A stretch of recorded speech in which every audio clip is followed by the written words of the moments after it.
Très TV, dynamique, reflet, la télé du peuple au monde entier, dans nos salons, dans nos pensées, un léger volume pour nous apaiser. Très TV. mbokk yi rafetlu seen ànd ak seen télévision Lamp Fall ñu ngi leen di gërëm di leen sant ci bàyyi xel bi nga xam ne yéen koy bàyyi xel seen émission bii di l'invité de la semaine d'émission bi nga xam ne samedi bu jot bu 20h30 jotee ñuy am mbégte saa su ne rek mbokk yi di dalal kilifa yi nga xam ne ñoo yëngu ci wàllu politique ci wàllu koom ak lépp loo xam ne day doxal réew mi mbokk yi nag tey ji am nañu mbégte dalal ki nga xam ne mooy Cheikh Mamadou Dieng Cheikh Mamadou Dieng moom mooy njiitu parti bi ñu duppee ëllëg Sénégal waaye bokk ci coalition Diomaye président alors monsieur le président salaamaaleykum. waaleykum salaam wa rahmatullah.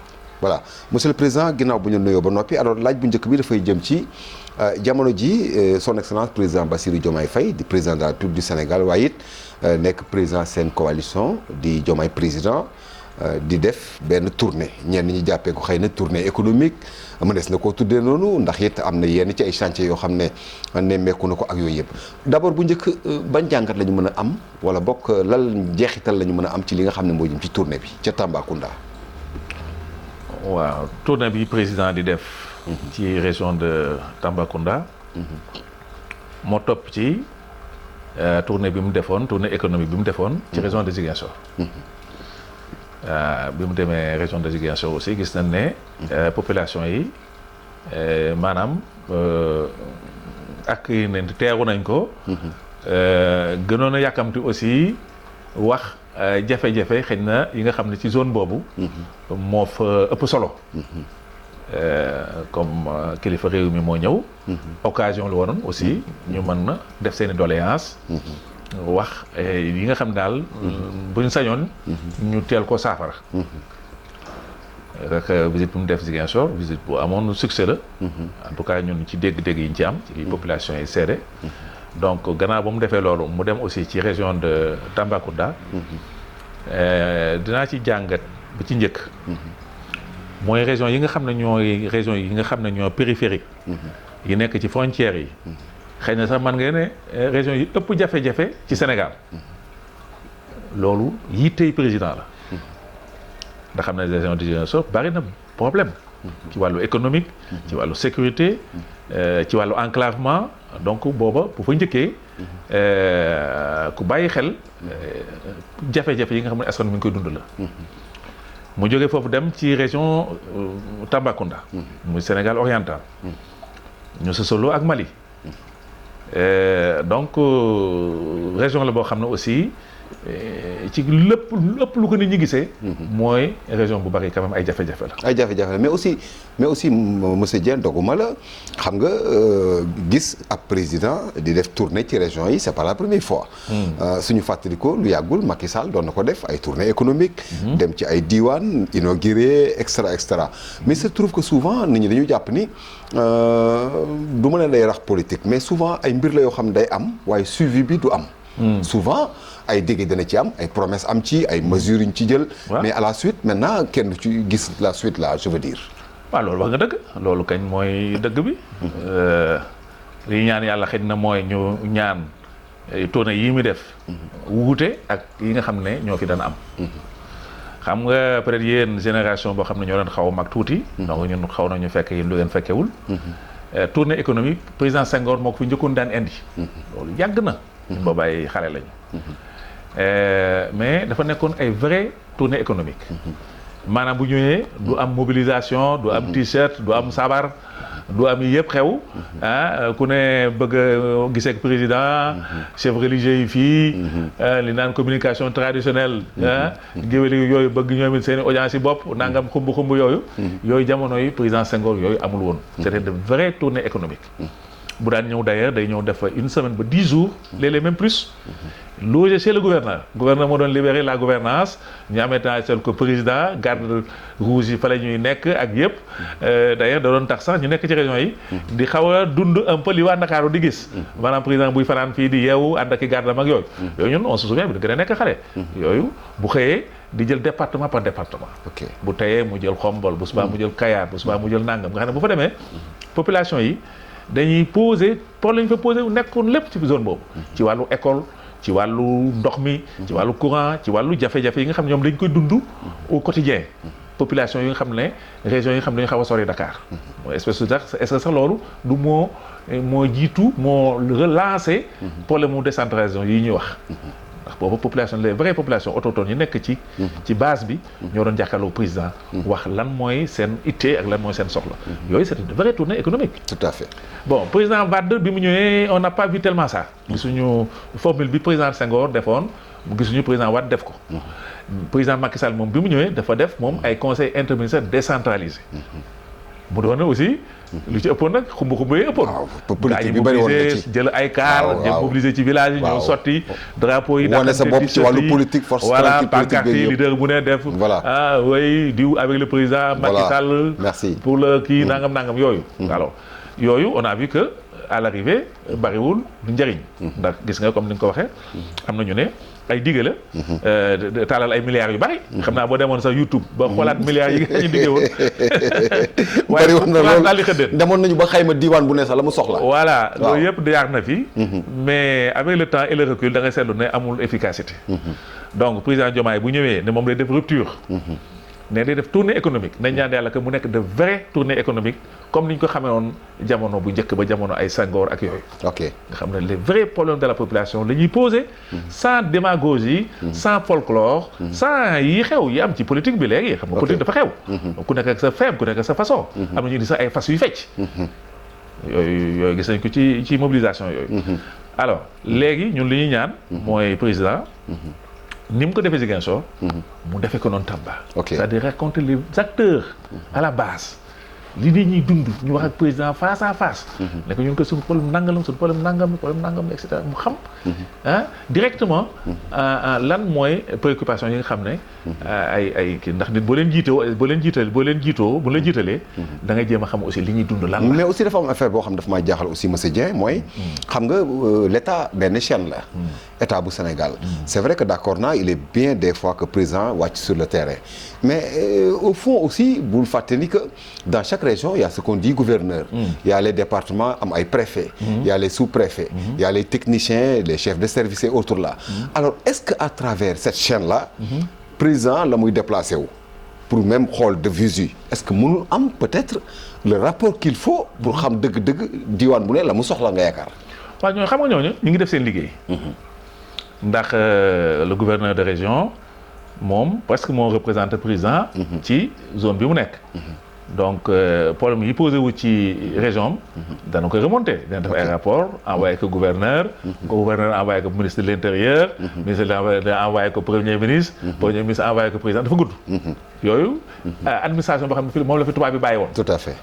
bon préfet aussi am na yu ñu ko sant yoo xam ne et cetera bon yooyu c'est dañ ko donné ci administration coloniale coloniale bi aussi jëlee woon ko ci le système français mais boo seetloo système français aussi dafa évoluer na yu bari yoo xam ne ñun ba tey ña nga des ca Lat Joor ak Maba Jaxu na daan dundee loolu aussi tardement yu bari yu am Sénégal loolu ca la bokk boo seetloo sax essayé woon nañ fi ko mel ni président Ablaye Wade di jël par région région defoon na ko fi Thiès 44 gis nga buum la boo xam ne aussi Thiès profité na ci c'est vrai je pense que également defoon na ko Fatick la région de Fatick ba def ay investissement ci wàllu tali ci wàllu courant ci wàllu ndox les berges du Sine inauguration yooyu yëpp Ablaye defoon na ko aussi loolu aussi pour booster région bi donc am na ay façon changement yoo xam ne amoon na par rapport ak ci jamono nu mu naan doxee ndax waxtu wu nekk ak it maanaam dëkk bi day dox day am ay changement ay bëgg-bëgg yu bees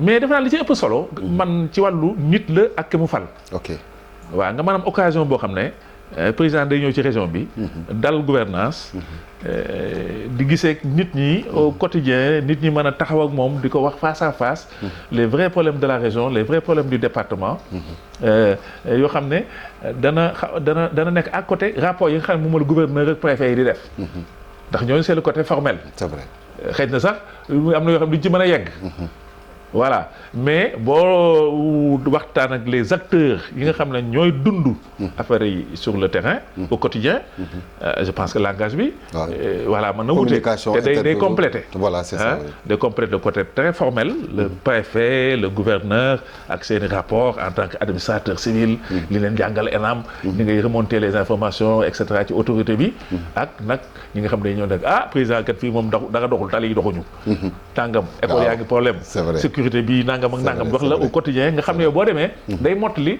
rapport kayit yi ñu la doon bindal parce que kayit yi rek souvent day xaw a sore ak réalité bi xam nga école nii boo gisee école nii Sénégal da nga naan tout marche très bien gis nga enseignants yi neewoon nañu dañoo bëgg a préparer xale yi ay composition xale yi nañu duñ composé xam nga bu dee nii rek ci nii da nga naan may xale yi lan moo tax waruñu mën a def composition mais boo demee sur le terrain par exemple waxtaan ak gosse yi li tax dem ci terrain bi baax yaa xam président nga yaa xam ministre nga yaa xam koo mën a nekk mais xale dañ ne enseignants yi ils ont passé leur temps à faire des grèves ànd yëngal ànd gësam di réclamer ay nu mu tudd ay indemnité de logement ay yu nekk ba ñu am seen satisfaction nag xëy nañu bu subaa ngeen composition te ñu jàngaluñu dara donc da nga xam ne xale yi wax nañu dëgg mais fekk ni sur le plan nii rek këyit ak rapport ak yooyu da nga naan xale yi lan moo war a tax ñu leen kaay leen def composition ñu lànk ne duñ def composition li ma bëgg a wax foofu mooy man damay encourager président muy dem ci terrain bi di am contact direct avec les populations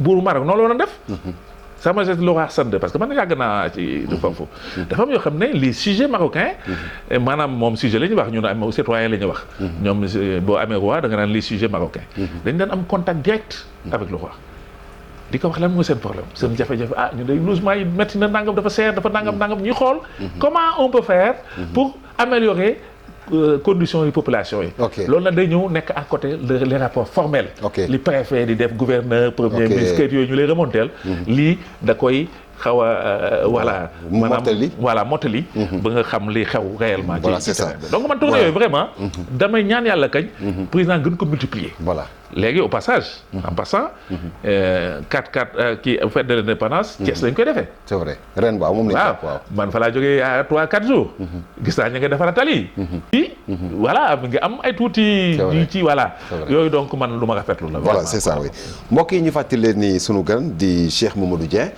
Cheikh Mamadou Dieng mooy président parti bii di parti ëllëg si biir bokk it ci coalition Diomaye président président dafa am benn affaire boo xam dama ko seetlu muy jamonoy Macky Sall les membres de la coalition Benno Bokk Yaakaar te bokkoon ci coalition bi dañ doon assumer du ma ne jëfu Macky Sall waaye le bilan de Macky Sall dañ doon assumer les actes de Macky Sall dañ doon assumer le programme de Macky Sall mais ce que je vois en vous coalition Diomaye président nga baal ma comme yow président étant président d'un parti nekk leader ci biir coalition Diomaye je sens que vous avez des limites lu waral loolu seen engagement ci maanaam défendre le président ou bien taxawu président bi dafa mel damay sentir ni c'est pas du la ñu xamoon ci jamonoy Benno na gars yi leader yi waaw na gars yi doon défendre maanaam mais yéen ce que je vois yéen leader d'aujourd'hui damay sentir ni yéen leader u tey yi dafa mel ni dafa am toujours da ngeen di koy def avec benn réserve waaw comment question bu am solo nga laaj voilà man it seetlu naa ko waaw man moom mën naa ci wax parce que bokkuma ci ndax boobu rek maa ngi wax xam nga maa ngi défendre président Diomaye tout à fait donc loolu nga wax loolu mooy yoon parce que régime politique noonu lay doxee bu fekkee ni candidat yi dañuy ñoo bari man candidat laa woon sama candidat te jàllul fay la ma seet koo xam ne man danaa ànd ak moom ànd beeg moom it ak man dama am ay nit dama am ñoo xam ne man déggal nañ ma donc ñooñu bu ma demee ci ñoom di wax ak ñoom dama leen wax lu tax aussi ñu mën a jàppale président bi nga xam ne moom laa bëgg a fayal muy Diomaye Faye donc bu ñu demee bañ fal ko surtout nombre bi ñu ko falee premier tour 54% bu ñu sañoon ñun ñëpp aussi dañuy jàpp ci régime bi défendre ko bu amee yu ñu war a expliquer nit ñi ñu jàpp ci explication yi parce que explication du doy pour nit ñi xam ne ñii suñu président kat mi ngi liggéey bu amee jafe-jafe aussi ñu mën a dem ci terrain bi expliquer nit ñi jafe-jafe yooyu lan moo ko waral mais boo seetloo ne yow comme ni nga ko waxee nit ñi dañoo xaw a dencendu tuuti dañoo xaw a am tuuti réserve waaw loolu ñëpp constaté nañ ko. coalition au pouvoir. voilà man li ko gisee ma ko gisee. expliqué naa ko plusieurs fois ci émission yi may invité. xam nga bi ñu affaire bi mu gagné Diomaye président ànd ak président gagné. mais président am na parti muy le parti Pastef. Pastef waaw.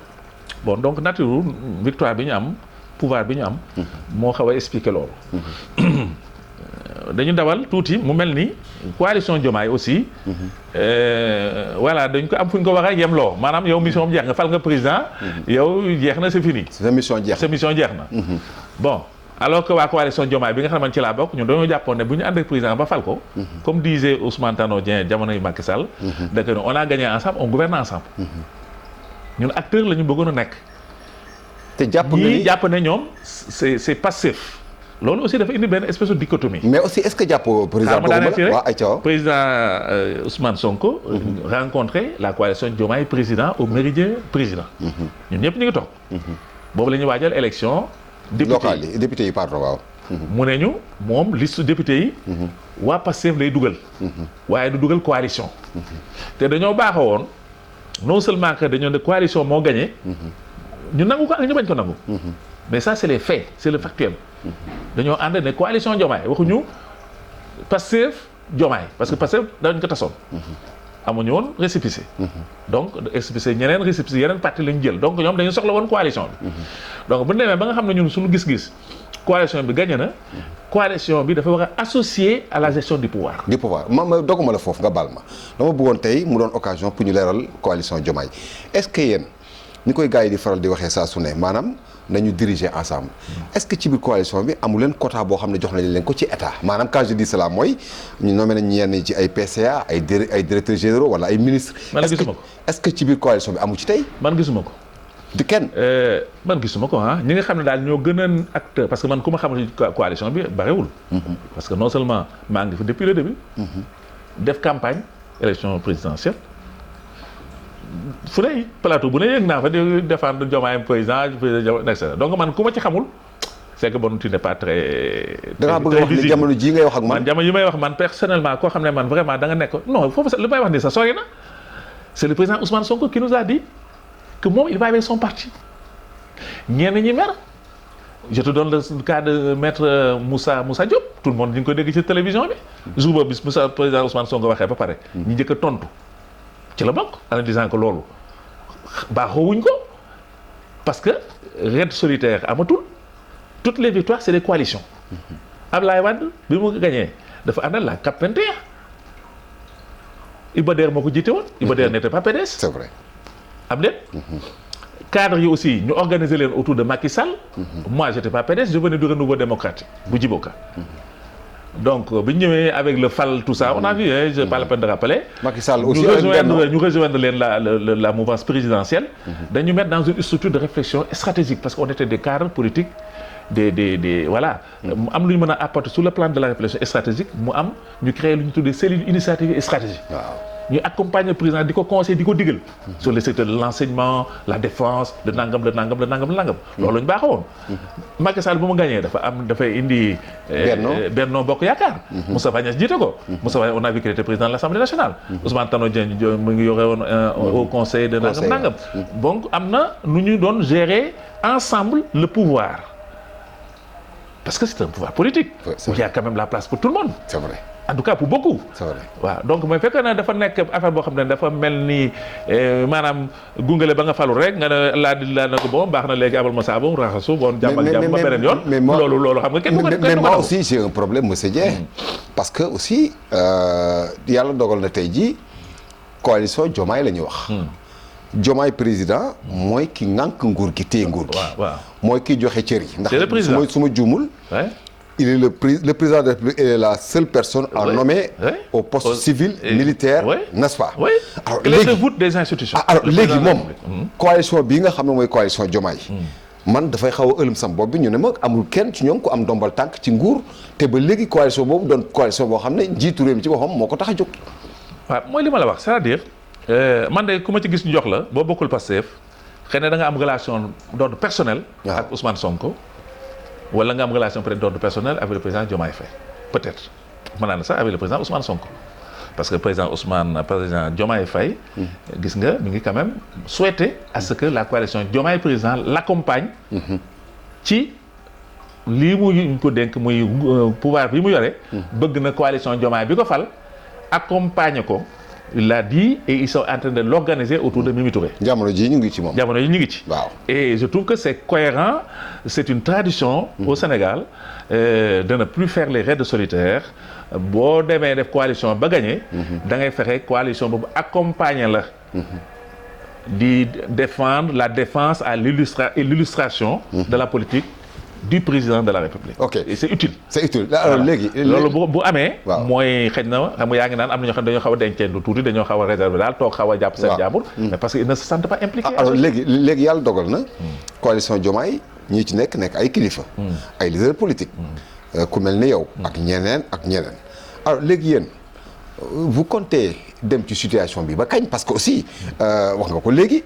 jamono ji yéen a ngi structuré wu avec Mimi Touré et tout cela à une grande coalition boo xam ne dañ ne parce que tey jii man moom laa mën a jàpp ni mooy grande coalition parce que coalition bi nga xam ne mooy coalition président mën nañ jàpp ni mooy coalition bi gën a mag. alors yéen léegi ngeen fas yéene dem ci nii ba kañ.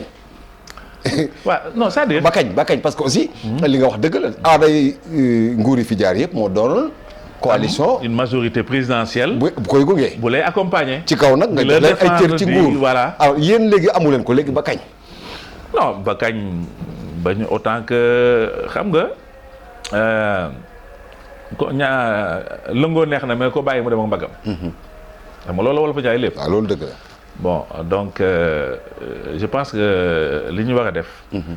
mooy xam ne on va aller dañuy jëm ci situation xam ne yu métti lay doon. ci gouvernement bi. c'est vrai ci sunu majorité sunu majorité présidentielle. parce que gis nga opposition bi. ni mu commencé amee doole. opposition bi ni mu commencé ñeme. ensuite am na quand même quelques tolof yoo am ne ci ñi ñu arrêté woon. ci yenn kii yóbbu leen à la justice. mu jógi c'était pas tellement ça ñu bàyyi leen ñu dem. yooyu yëpp am na ay. manque yoo xam ne. yooyu yu laaj ay explications yu laaj ay défense te loolu ñu ko man mooy. sa alliés yi sa partisans yi. Ablaye Wade ci jamono PDS lu mel ni amoon na.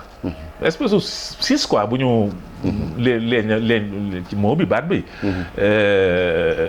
parfois dañuy sentir na 6 aussi dafa xaw a am. waaw bon beesul. ndax aussi xam naa ne doo ko nangoo wax waaye Pastef ñoom dañ na nangu ñoo dégg coalition Diomaye. waaw bon ñoom daal c'est Pastef. bon je dis. beesu fi. au départ Ablaye Wade bi mu ñëwee aussi. vraiment PDS yi. aussi noonu la doon doxal. waaw boo ñëwee ñu ne way ñun ñoo nekkoon les années de braise. man dooroon nañ ma grenade fii. man dugaloon nañ ma kaso. donc way di xaw a siis. Ablaye le disait toujours. yéen vous refusez de vous ouvrir. te bu ngeen bañee bind ouvrir wu. on risque de ne pas avoir un deuxième mandat. Donc Abdoulaye Wade moom avait la mentalité de penser que xam ne une majorité moom moo li la jik moo jik dafa mujj élargir moom waaw le plus large possible. waaw dem ba jël fi ku mel ni Djiboka voilà nit ñi naan Djiboka sax. voilà donc boo fermé. nit ñi buñ demul comme ni ko wolof di waxee rek buñ demul àjjuma Mohamed dem dibéri phénomène. Oui xam nga tey ñu ànd moom amul fenn bu yàgg ni ñëw si taxaw di la seetaan. te ñoom boo seetloo. ñun effectif bi ñu am. aux élections présidentielles les 54%. ñoom bi ñu demee Pastef kese. aux élections locales aux élections législatives. Il y a eu un recul. Donc ils sont partis sans les alliés. Mais li ñu am ci pourcentage bu majorité président bu élection présidentielle moo ko ëpp. Donc ñoom aussi il faut que ñu am une lecture politique de ces résultats là bu doon raw gàddu bi le système du raw gàddu kon majorité bi ñu am à l'Assemblée duñ ko am. Donc ñoom ils le veulent pas ils ont besoin des alliés. ku leen bëgg it loolu la leen di wax muy benn ku leen bëgg da leen di dee leen ubbi. alliés yi am nañ fi njariñ. mais bu fekkee ku nekk day indi juróomi nit sax. andi nañ fi indi te ñii suñu ndax joxoo leen dara. te demuñu ñu ngi toog ba tey di leen défendre. ce que je fais ce que d'autres gens font. donc mu mel noonu xarit bu mel noonu xarit boo xam du añee sa kër joxoo ko ndox mu naan mais mu ne man sa xarit laa fu la waxee lu garde waaye doo toog toujours naan ko yow ko dëkkoo ci kër gi bu yàggee mu bàyyi laa ak sa kër dem toog. te xoolal du la bàyyi sa kër gi dem toog. waaw il renforce le camp d'en face. Voilà. Parce que les gens ont encore envie de faire de la politique. Mais aussi, donc si tu ne leur donnes pas d'aliments, ils vont trouver les aliments ailleurs. Mais aussi président, il faut aussi ñu jéem a aussi éclaircir affaire bi. À qui la faute wala kan moo ci responsable parce que aussi Ousmane Sonko c'est le président du parti PASTEF. Oui. ku ne xam na ni moom il est dans son rôle en tant que président de parti Ousmane Sonko ku ne xam na ni que bu du woon gàllankoor bi mu am en 2023 du mës a am ànd ak coalition gàllankoor moo amoon xëy na peut-être moo tax moo wéeru woon ci coalition. yàlla dogal na moom bii fi weesoo tey ji mu ngi wax li mu gëm di doxal li mu gëm ak partem son excellence président Diomaye damay dindi par respect casquette président mais président de la coalition Diomaye. est-ce que jàppoon ni aussi moom warul jël ay responsabilités par rapport ak situation bi parce que yéenay force am dama jàpp ni tey jii. ci force am lañ bokk. ci force am yi ngeen bokk. voilà alors léegi. est-ce que warul jël ay responsabilités par rapport ak yéen aussi. waaw mais c'est à lui de voir moi je pense que mi ngi koy def ndax mi ngi jéem a organiser la coalition Diomaye. xam nga la coalition Diomaye avant était entre les mains de Aïda Mbodj. tout à fait. yor na ko ñaata la ko yor ko 2 ans. lan la def ci 2 ans yi concrètement y a rien donc xam na ne comme lii puusul paasul. il faut réorganiser autrement. Il y a personne n'est indispensable dans la vie bu la joxee dara au bout de 2 ans il y a pas de résultat yu concret il y a que des polémiques parce que Sonko est venu nous dire bon écoutez moi la coalition bon vraiment je vais avec Pastef il nous l'a dit c'est clair. les Charles Émile Ciss ñoom mer nañu ba dem ci rajo def seen i déclaration ñi gedd keroog dans la salle même il y a des gens qui se sont barrés au milieu de la réunion parce que nit ñi aussi ay góor lañu am na yoo xam ne boo leen ko waxee mais ñu abal la il y en a qui se sont barrés au milieu de la réunion qui sont partis de la salle d'autres ont pris le micro devant lui ils ont dit ce qu'ils pensent qu'il y a pas de la reconnaissance gërëmoo ñamu daaw pas dans ces termes-là mais en mettant les formes. mais am na aussi ñu choisir. bon am na aussi ñu. am na ñeneen ñoo xam ne dañoo desoon mooy sama ku mel ni man. waaw mais aussi parce que man du ma mer man politique man du ma mer xanaa mën naa dem nag ba tàyyi. mais man du ma mer. ok te lu ma amee lu may wax it man dama ko koy wax. ok su ma amee lu ma naqari dëgg. soit am na ay canaux de communication mën naa ko bind. soo ma ko bindee xam naa fa may jaar ba mu jot lettre bi on a fait quand même l'état. l'administration xam naa buntu les portes et les fenêtres. soo bëggoon soo nga xam sama courrier. xam naa fa may jaar ba mu jot ko. wala ma def communication comme je suis invité souvent dans les télévisions et les radios et les sites internet. Je peux donner mes positions. Là, par exemple, tu vois que je ne suis pas content. Ok, mais ni muy doxee nii gënalu ma. parce que xam naa ne c'est pas efficace. C'est pas efficace, mais aussi bul fàttali président. Et je vais te dire une chose. Ouais. C'est pourquoi il faut faire une lecture très politique de ces résultats. Même les élections présidentielles. On a gagné à combien? À 54%. 4%, oui. Macky Sall n'a pas fait campagne pour son candidat. Oui, c'est vrai. À 54%, on était à combien pour aller au deuxième tour? À 5%, 6%? Près. 5%, 6% près. je veux que ne camp Macky Sall bu jógoon dugg Fuutaam gii ak dugg Fatick damay wax concrètement schématiquement mënul lijjanti fenn 6 ou 7% yu mu jox kii Amadou Ba dañuy dem ballottage au deuxième tour si parce que on était au moins 200 à 250 partis et mouvements de soutien ay kilifa que je connais ku ci ne bu amoon 0,03% boo ko dajalee war na mën a nekk 2 ou 3%. loolu boo ko ci dindee on est au deuxième tour su ngeen demee deuxième tour c'est un marchandage. kaay bu ma gagné ma jox la poste kii assemblée nationale ma jox la kii na jox ma ñaari PCA kii marchandage la les gens ils regardent leurs intérêts. c'est ça comment ça se passe. c'est vrai moo tax Ousmane Tanor Dieng bu ñëwee te Macky Sall am problème bu deuxième tour wala jàkkaarloo Abdoulaye Wade et les autres partis dañ ko ne gagner ensemble et gouverner ensemble. d'accord mu ñoom ñu apporter seeni voix ñu dem gagner. Tu as vu comment ça s'est passé par la suite. Et loolu et c'est heureux pour le Sénégal parce que c'est des expériences avérées.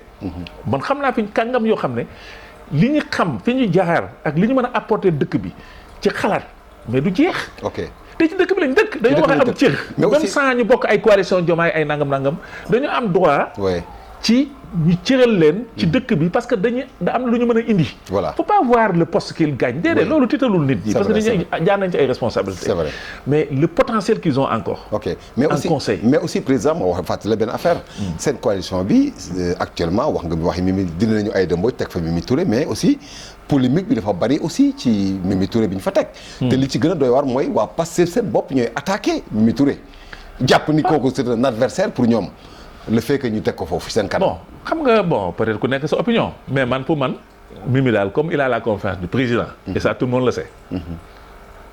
et man loolu mooy la constante bi mooy donnée bi li ci des man ku nekk mën nga am sa opinion ci moom. de toute façon li ma mën seede mooy. mais yow amoo benn problème ci li mu jiitu coalition. non man non au contraire je trouve que c'est une femme de très grande valeur. am na expérience. Elle est connue même à l'international. am na lu mu apporter la majorité présidentielle. et pour man y a la place pour tout le monde. man si saate yooyu man xëy na ci Ablaye moo ko jàngal. on a intérêt à s'ouvrir. politique da ngay plus waaye doo moyen. parce que ku ne am na lu mu am. ku ne am na lu mu la mën a apporter. même sur le plan réflexion et stratégie am na lu mu la mën a andi. gars yi nee nañ politique bu clé indi juróomi nit sax baax na. voilà bon deuxièmement elle a fait la campagne avec nous.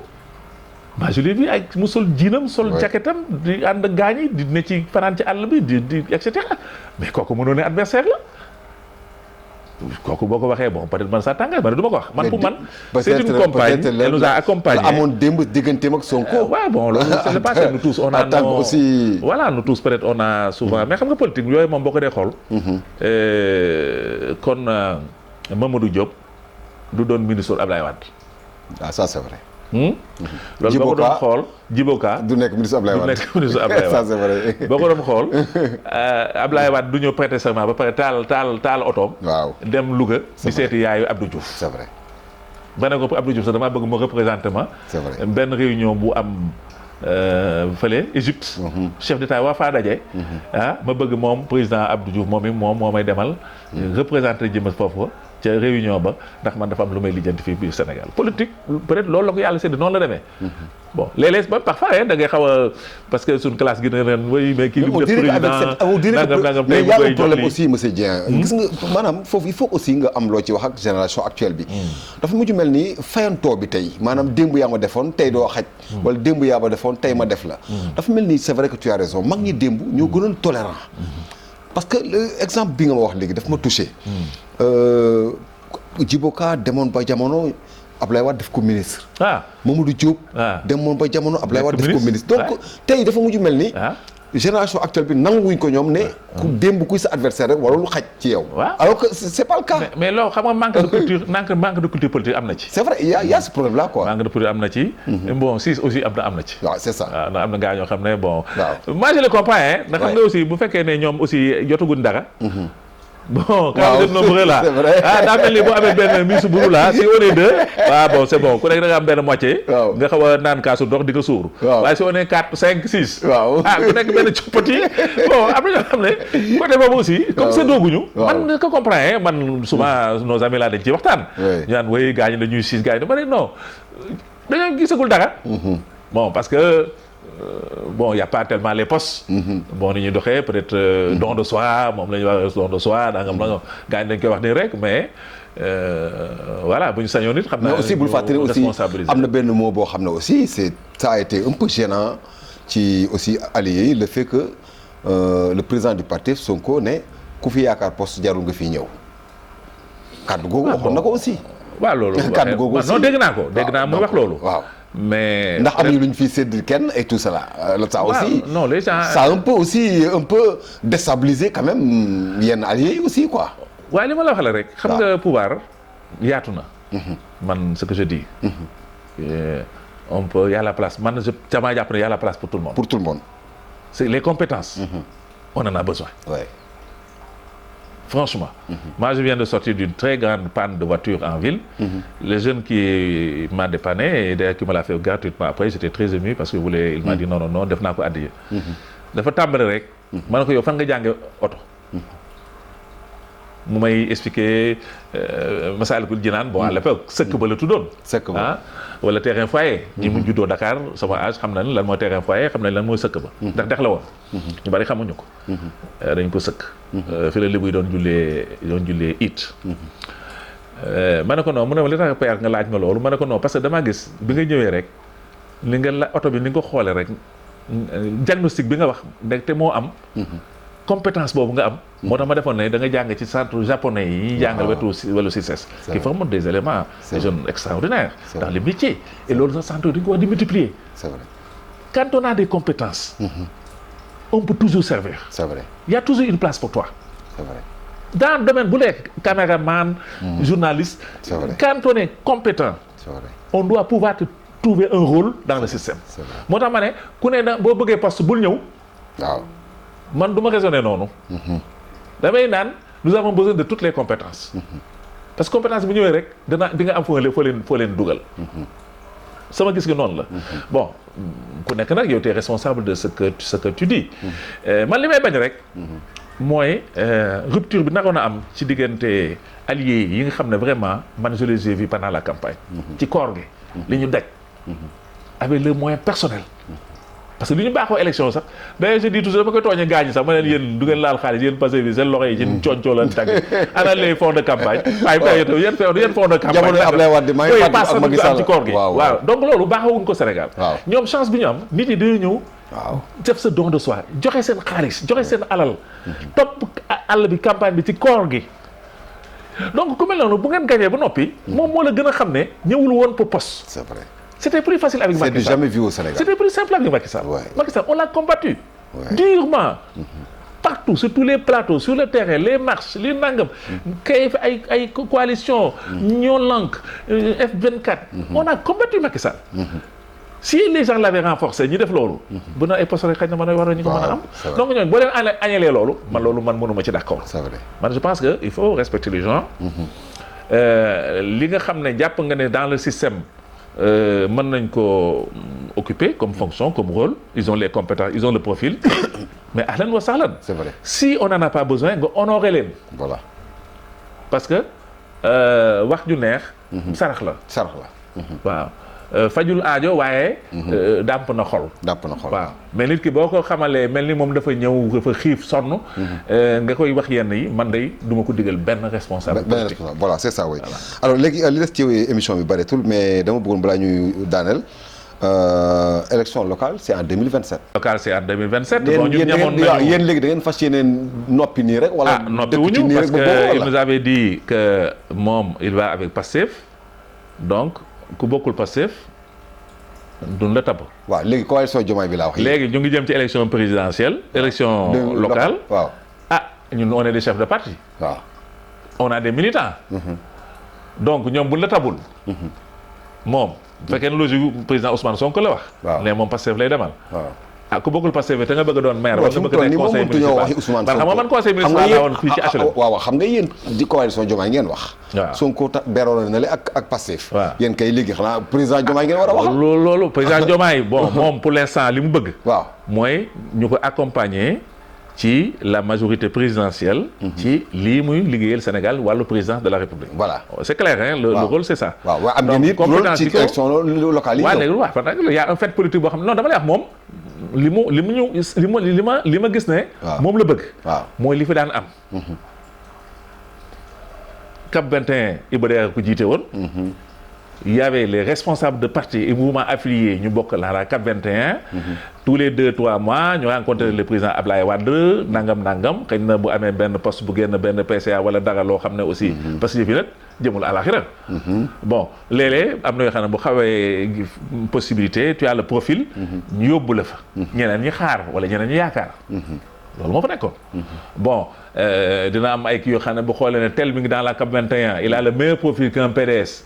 pour telle mairie wala tel nangam wala tel nangam. Abdoulaye Wade n'hésitait pas à te proposer. C'est vrai. On a vu plusieurs cas yoo xam ne il l'a fait. C'est vrai. pour yaatal sa base sociologique. mais fekkee ne loolu ban boobu yaakaar ak gisoo ko fenn nag ci du côté de Pastef c'est Pastef et rien que Pastef. te nit ñi am ay ambitions politiques. mais ils vont aller voir ailleurs c'est évident. C'est vrai. C'est pas la peine de se cacher derrière les petits doigts. Moi j'étais conseiller municipal ici aux HLM. Il y a des gens qui me disent encore même si j'ai pas l'ambition parce que vraiment je pense que je l'ai déjà fait je peux faire autre chose. mais pour l'exemple des gens te disent que mais père da ngay ñëw. que faut-il faire. C'est vrai. da ngay ànd ak koo xam ne yow leer na du la jox dara. C'est vrai. xanaa yow sa ndey liggéeyul wala boog yow ah non nit yi question de bon sens la. ah oui c'est vrai c'est vrai ndax du sëgg fu dara newul. ah oui.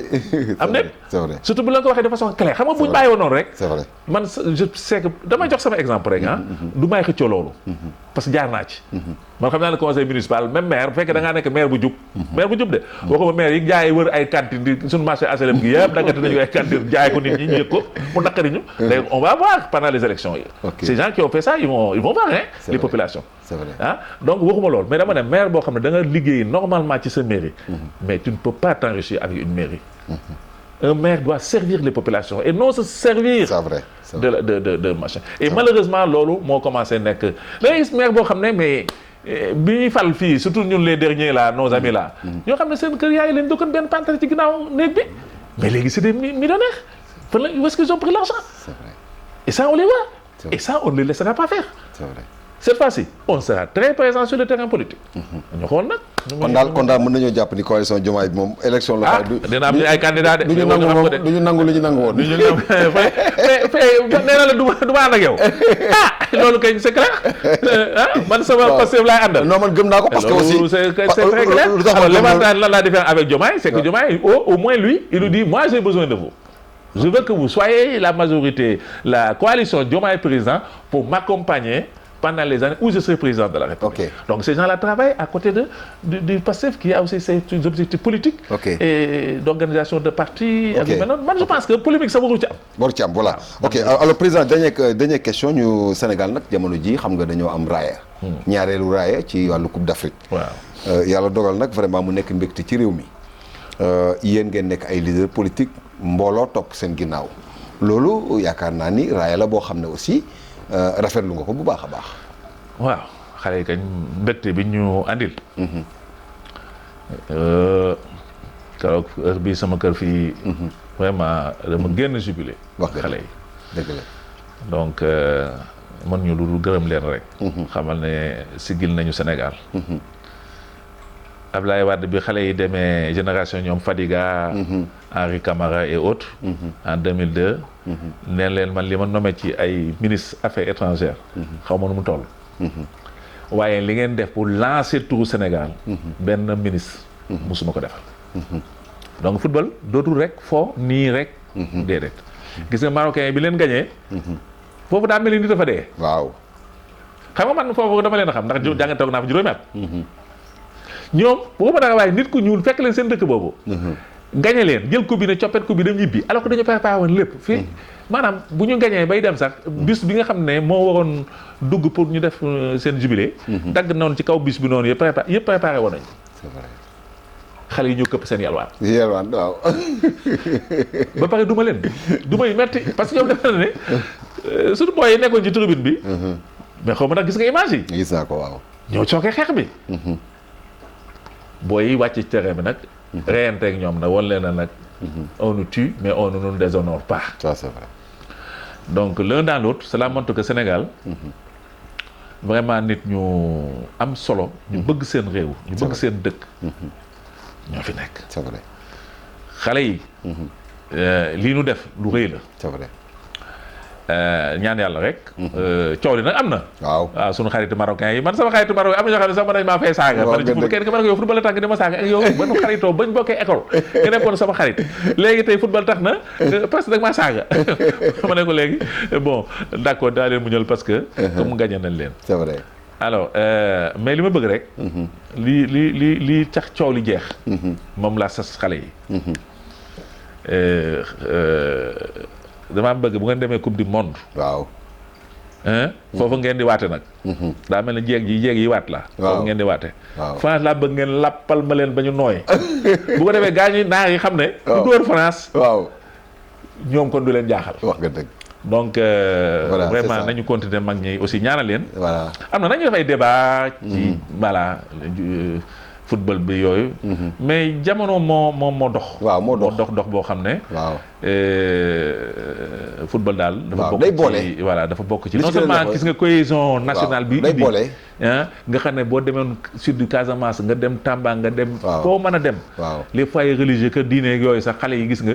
kenn mënatul woon téye sa bopp. waaw tellement nit ñi dañu kontaan. boole gi muy boole nit ñi rek déjà am na solo boole nit ñi. voilà am na solo. ak it surtout au plan international tout Sénégal fu mu yegg. voilà nga dem ba Chine. voilà nga dem dans les pays ay Dubaï ay Qatar fépp ñëpp ngi doon Sénégal tout Sénégal voilà yegg na foofu yëpp donc encore une fois voilà man daal félicitations à nos voilà jërëjëf merci Gaynde Njaay alors léegi sa kàddu gu mujj par rapport ak surtout aussi élection de fii ñu jëm ci élection 2027 ban appel ngay lance Sénégalais yi 2027 fii waaw sa kàddu gu mujj mais aussi sa appel par rapport ak 2027. waaw mais nañu def élection apaisée rek. waaw parce que déjà lu tax ma wax loolu mooy FDR fan yii passé ñu ngi naan ay fraude commencé na ak ay nangam. ak yooyu waaw xam nga FDR moom d'abord ñun FDR front démocratique. waaw pour la République. pour la République. waaw ñun on avait front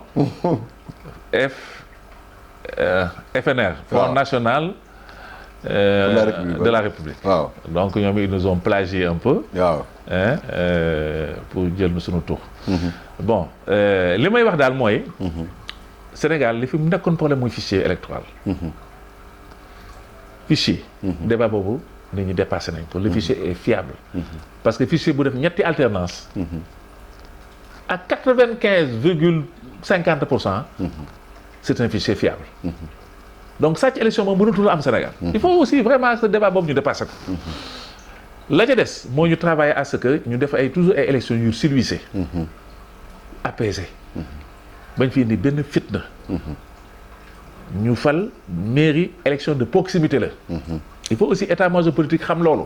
doo toog fare rek jël sa benn waaye indi balancé loolu jeex na Sénégal de. c'est vrai da ngay seet population yi ka ñu bëgg.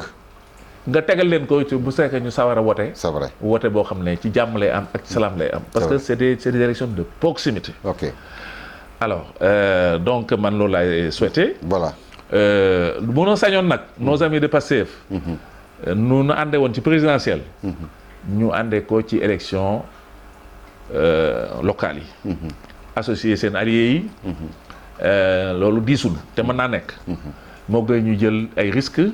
te l'opposition actuellement mi ngi commencé di dundaat. mi ngi commencé di revigorer. face aussi à les difficultés quelques difficultés que nous avons. xam nga on a des problèmes avec les FMI l'argent bi waroon a duggul. bon y a des difficultés. donc yooyu dafay nourrir. et cette opposition nga xam ne toutes les opportunités. dañ ko utiliser pour indil ñu ay jafe-jafe. voilà boo amee ay xarit yoo xam ne vraiment boobu ba tey yéen a ngi ànd. te ànd bi rafet na. da ngay suuxat ànd bi da nga ko gën a dëgëral. mais doo ko jéem a diviser. jërëjëf merci. mbokk yi kon ñu koy gërëm di ko sant sunu gan tey ji nekkoon Cheikh Mamadou Dieng mooy njiitu parti bii di parti ëllëg si biir bokk it di kenn ci leader yi nga xam ne ñoo bokk ci coalition Diomaye Président ñu koy gërëm di ko sant mbokk yi di leen jox rendez-vous ci beneen numéro l'invité de la semaine jërë ngeen jëfoo salaam. Traité vert, dynamique, reflet, la télé du peuple au monde entier, dans nos salons, dans nos pensées, un léger volume.